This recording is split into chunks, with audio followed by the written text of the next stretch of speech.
मौलाना साहब, मेरा दोस्त बोलता है कि शादी में फटाका बजाना और डीजे बजाना जायज है कि नहीं? आप समझा दीजिए, मेरा बात मानता ही नहीं है। अगर पटाखा फोड़ना जायज होता तो हम लोग मना नहीं करते। शादी के दिन हम लोग खुद पटाखा का झोला लेके गाड़ी में बैठते। आप लोग पब्लिक हैं, 10 टकवा फोड़ते, हम लोग मौलवी मौलाना हम लोग बम फोड़ देते। आपके पटाखा में 10 ने की, मेरे बम में 100 ने की। आप यहाँ वहाँ फोड़ते, हम सीधे समझी घर में फेंक देते।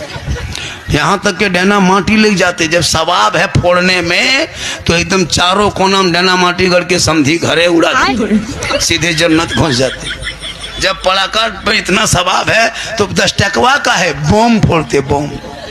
अफसोस, अगर डीजे बजाने में सवाब होता तो डीजे गाड़ी में क्यों बांध के ले जाते, समधी पीठ में बांध देते, डबल सवाब होता। समधी धीरे धीरे चलो, ढीस ढास ढूस, पूरा कुटुंब खुश, चलो जन्नत घुस।